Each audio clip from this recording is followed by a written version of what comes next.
right, what's up, y'all? Happy New Year. Happy New Year's Eve, actually. I'm here. I've got some viewer pawns with me and Lunk. We're gonna go camping, and then we're gonna do the Q&A. So we're gonna go all the way over here to this little campsite down by the river. We're gonna set up to go New Year's camping together, and then we are gonna do the Q&A because I have, I think, about 15-ish questions that y'all submitted for that, so thank you very much. Anyway, I hope y'all are having yourselves a really good day so far. 2024 has definitely been an interesting year for me. I think in my personal life, it's one of the more difficult years that I've had in the last little bit, but in terms of YouTube, it was pretty consistently fun all the way through, so thank you so much for that. I always know that no matter how frustrated and maybe tired I'm feeling in my personal life, that I can sit down and I can make a YouTube video or two and I can have a really good time doing it. Not that it's been terrible for me personally, but just a lot of things around me going sideways that I've had to help out with and be involved in that I'm not particularly enjoying. But hey, this video isn't about that. This video is celebrating the year that we had together, and that's why we're in Dragon's Dogma also. But I will say, and maybe this isn't something I express enough, I know a lot of the viewers on this channel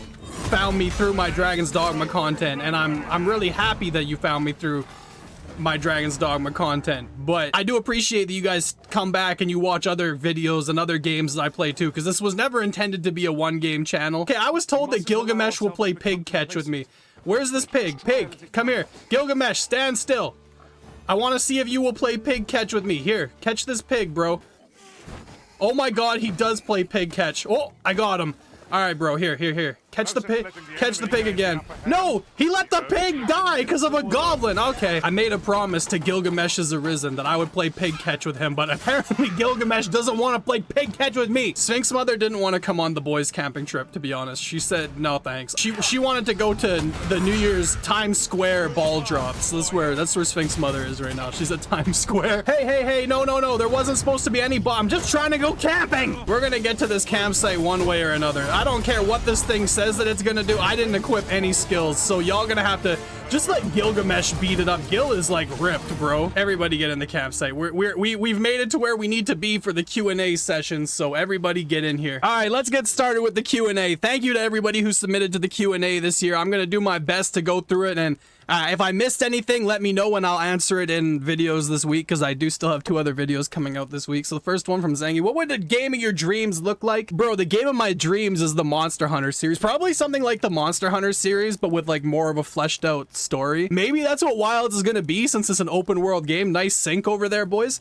But you know, that's kind of what my dream game would be. Cyberpunk 2077 would have been my dream game at some point, but it's already out. So next one. What gets you going and keeping up with making videos? A desire to make money. No, I'm just kidding. Well, I do want to get to the point where it's a career, honestly, for me. It's just like one of those hobbies that puts me in a good mood and a good headspace. So for me, it's not really like I need to get motivated anymore. It's just something I enjoy doing. I start to feel bad when I don't do it. Now, that wasn't really true in the first year of making content. Like the first year and a couple months, I was a huge whiner, and I wouldn't have kept going if my friends didn't nag me to essentially stop being a whiner and keep doing it. But when it's something you want to do professionally, but it also lines up with your interests and your hobbies, and it's something that really relaxes you, it's just really easy. It's easy to keep up with now. Like I went up to 3 videos a week from 1 this year, and I haven't found it difficult at all, because it's something that I look forward to doing. Now, a lot of that is on y'all too, because, you know, my goals involve entertaining others and making others feel better. So as the community has gotten bigger and more involved and more interactive, I've also found it a lot easier to keep going. So part of the thing that keeps me going and keeping up with making videos is y'all. What do we got here? Is it my imagination, or do the video titles change a couple of days after publishing? I'm thinking that it could be a strategy to pull in more viewers who didn't click the first time. You are close, I would say. I don't know how much of this is all right to talk about really, but I keep a really close eye on my analytics. I keep a really close eye, particularly on impressions, which is how many people have even been shown your video. Like how many people have been given the opportunity to click it. That doesn't mean that they necessarily clicked it, but it's how many people have actually physically seen your video in their feed. I don't change titles necessarily when my clicks are low, because occasionally a video is just not going to appeal to somebody, and that's fine. But when my impressions are really bad and I can see that YouTube isn't showing the video, to people, that's when I start playing with changing the title and hoping that I can land on the algorithm a little bit better. At the end of the day, it doesn't always work, but if you see me change a video title like 2 or 3 times, then that is because I've noticed that it has not landed on the algorithm at all. Like, it's not being shown to anybody, and I'm just kind of trying to see if I can make some tweaks to see if it starts getting shown to people. What gives you the passion to make videos? I think I kind of already covered this a little bit. Well, I guess no, the other one was what keeps me going and keeping up with making videos, but what gives me the passion to make videos? I love entertaining people, bro. I always have. Once I started to get a little bit of an audience and I was able to like entertain some people, I was like, oh, that's it. I'm hooked now because this is what I love to do. I've always been involved in different forms of entertainment with people, and I will go into that again. There's a question that lets me go into that a little bit more later on. But yeah, purely a desire to entertain others. I love entertaining others. I love making others' days better. And that's kind of where I'm at. And that's what keeps me going. That's what gives me the passion to make videos. I'm not actually the biggest gamer. I love playing games. That's why my content is game focused, but it's not like a love for games that keeps me going making videos. It is specifically the fact that I love entertaining others that keeps me making videos. Let's see what I got now. What mic do you use when you make content? I believe this is a Blue Spark XLR mic, and I have it routed through one of the Focusrite Scarlett interfaces. Prior to that, for my first year, I used a Rode NT USB 250 or something like that. It was not very good, but yeah, I'm a big fan of this mic. A friend gave it to me, the Blue Spark. It is a great XLR mic. I fully recommend if you're trying to get into content creation, one of the first things you should look into is getting like an XLR mic and an interface, just because it gives you a lot of tactile control over what you're doing. I still peak the mic all the time because I have a very loud voice, but it is a great mic and it does fit into a mic arm really easy. It's in front of my face. It's great. It's great. Who are some of your biggest inspirations? Everybody in HoloLive, because I'm a VTuber fan. I'm not, I could go through so many different HoloLive members that I enjoy and look up to, but like outside of them, I watched people like Call Me Kevin too. If you've seen my Twitter, you know probably which VTubers I like. So I'm not going to spend too much time going into that. It would take way too long. HoloLive is my #1 inspiration for making content. Not gonna lie. What games do you wish caught on more on the channel? Ooh, that's a good question, actually. I probably should have looked into that one ahead of time. I wish that Grand Blue Fantasy Relink had had a viewing audience for longer than it did, because I honestly thought that Relink was going to do a lot better than I guess Relink ended up doing. That's probably the only one that I really have any regrets over right now.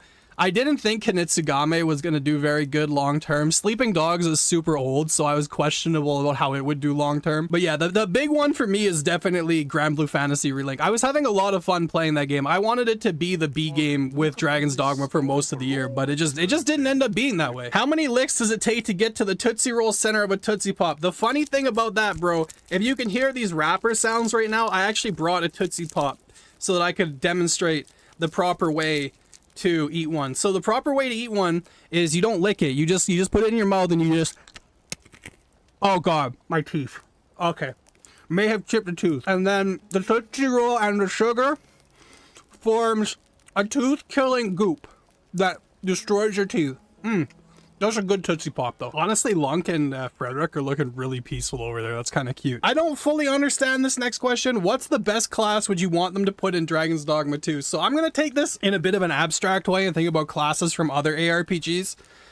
If I could take a class from any other ARPG and put them in Dragon's Dogma 2, I would have loved to have seen how Dragon's Dogma could have handled a Necromancer class, because I always played Necromancer in the Diablo series. I feel like with the pawn AI already existing, like a Necromancy class could have been really freaking cool. Like if they limited you to only summoning your pawn, but then you could Necromancy things as you went through and they would work kind of like the pawns, I think that would have been sick. Other than that, I do kind of wish that Strider had come back, but if you're asking me like what do I think would have been a fun new class, I would have loved to have seen them do a necromancy thing. What is your favorite gaming franchise of all time, and what is the pinnacle of media for you? My favorite gaming franchise of all time is Monster Hunter. I'm a huge Monster Hunter fan. I have been playing Monster Hunter since I think Monster Hunter Tri, and is definitely, it's hooked me the most. It's my favorite franchise of all time. I've gotten multiple friends into it because I'm just awful that way. I've gotten friends excited for Wilds coming out next year. So, well, I guess that's pretty close to this year now. It's only like 2 months away. But, and as far as what is the pinnacle of media, you know, the funny thing is I don't consume that much media. So that's a bit of a difficult question for me. I'll say that like from games, the pinnacle of media for me was Cyberpunk 2077. I thought the story was really good and just the environment and the world was fantastic. Other than that, if you were talking about other things that I would consider the pinnacles of media, maybe like Hunter x Hunter and Frieren would probably be up there for me as well. And this is a good question. This is one I've been thinking of for a while. We all have had dreams growing up, things we wanted to do or be. As we grow older, those hopes and dreams change and evolve as we become more like ourselves. As you look at your life now, flaws and all, what would you do if all paths were open and nothing held you back? What would you be or do if you could be or do anything? And what steps have you taken to make that a reality? Well, to be honest with you, if all doors had been open from the start, I'd probably be a firefighter right now. I passed a bunch of training to do that back in the day, and then I've had issues with my knee. I played rep sports for probably like 10 years growing up. And unfortunately, one of the things that comes along with playing rep contact sports and high level contact sports is it absolutely thrashes your body. And even though I passed all of this training and prerequisite stuff for getting into fire service, my one knee held me back from doing it. So I think if you were to look at if life had worked out the way I wanted it to work out, that's probably what I would be doing. However, that doesn't mean that like I've given up on all my dreams either, because the next part of the question, what would you do or be if you could do or be anything? I'd be a content creator. I'd be an entertainer. And that's the next part of the question is, what steps have you taken to make that a reality? Is we're here right now, and I've been working on this channel for over 2 years. I've been working within content for almost 4 years, and I honestly don't care, man, if it takes another 10. I want to keep doing it until it can become what I sustain myself off of, and I want to keep chasing that dream until that dream becomes my reality. Firefighting was a much younger me's dream that I'm honestly not that sad that we didn't realize, because older me puts a lot more value in entertaining others and being here to have a laugh and trying to break out of like the work cycle, because I've never had too much of an issue working, but for me, I'd be much happier as my own boss, and I'm aware of that. So anytime I make a video, anytime I put together something like this, it's me chasing that dream, man. It's me trying to do what I want to do full time. So yeah, life has thrown a couple of curveballs at me. I've tried a lot of different paths in life, and I'm fortunate for the fact that I've had the chance to try out those paths, even though a lot of them haven't worked out the way I wanted them to. But looking back at it now, looking at where we are and how we are these days, I'm in a position where I'm chasing one of my dreams and things are making me happy and they're going well. Part of that is because of you guys too, so thank you for being here. But I wouldn't change anything about what I'm doing at this time. I'm doing my absolute best to follow that dream and to chase that dream, and I'm going to continue doing that next year too, because it is my ultimate dream, is to be an entertainer, to be a content creator, and to be here putting smiles on people's faces. What is it about making YouTube videos that is appealing to you over streaming? Honestly, it is the time constraints. You, the unlucky samurai, the homie who asked this, you were around when I tried streaming. Actually, I tried VTubing. I even had a model. And while I don't think I was bad at it by any means, because there's a few people here in the community who saw me stream, I don't think I was bad at it. I think I was half decent, but just fitting my schedule and fitting what I want to do, YouTube ended up working out way better. Plus, I really like editing videos, so getting to do that as part of my process has made me enjoy content creation even more. I record my own stuff, I edit my own stuff, I do my own thumbnails, I get to do every part of it. I would eventually like to do lives on this channel when we're at the point that I think it could support once a week stream or once every 2 weeks stream, and I want to appear more on different people's streams as a guest because I love being on streams. I can talk for days. But just when it comes to my own process and getting to be consistent, I have an easier time making 3 videos a week than I would have making 3 streams a week. And I think the visibility of videos always being there instead of like a stream where it's only there for 3 or 4 hours, I think it helps you grow when you're small, and I think that more importantly, it's easier to stay consistent with. I mean, I still put in a ton of time into my content. I probably spend an additional 30 hours a week working on stuff related to content, maybe 20 most weeks. But even with that in mind, even with that amount of time, I have found it easier to invest that time in this than it would be to invest it in streaming. Why did you start a YouTube channel? Also, do you have experience with media because you have a good speaking voice and way with words, in my honest opinion? Well, thank you very much for that. I appreciate it. I started a YouTube channel because I want to be a content creator. I was really inspired by watching HoloLive for years, but even with that in mind, starting it because I want to be a content creator and because I look up to these other streamers and stuff. Yeah, you caught me. I do have quite a bit of media experience. My first YouTube channel was in 2006. My second YouTube channel was in 2008. Neither one of those exist anymore. I took both of them down, but I've been involved in YouTube for a really, really long time. I kind of gave up on those channels when I ended up moving to college and I shut them down. And then when I was there, I actually did a bunch of writing related to music. I got to interview some artists that I really like. And then I've been musically involved with stuff myself as well for pretty much my whole life and performing and whatever else. So yeah, I've always had a strong connection to media and entertainment specifically. But I will be honest with you, dude. I know that you said I have a good speaking voice and way with words. It took me, even though I have this background in media stretching all the way back almost 20 years at this point, and I'm only 30, even though that's the case, if you go back to my first videos on this Mashie channel, I still sound super awkward because it's funny, I've been on stage, I've done different music festivals, I've done different interviews, I've done all this stuff that you think would make me good at public speaking, and I am still terrified of public speaking. So if you go back to like the early videos where I'm playing Deathloop or I'm playing Overwatch, I sound so awkward and so unconfident. But now that I've been doing it for over 2 years, it's a lot easier. But yeah, I do find that I adapt to things fairly quickly because I do have extensive media experience. That's funny that you picked up on that. Would you like to learn more about your car's extended warranty? Brother, my car is 15 years old. I think we're past the point of no return on that one. Is there a game you've been wanting to play on this channel but never got around to it? Honestly, I really wanted to play the Phantom Liberty expansion story for Cyberpunk on this channel, and I did 2 videos and then stopped. So that one kind of stings. Other than that, no, man. I usually just play what I want to play.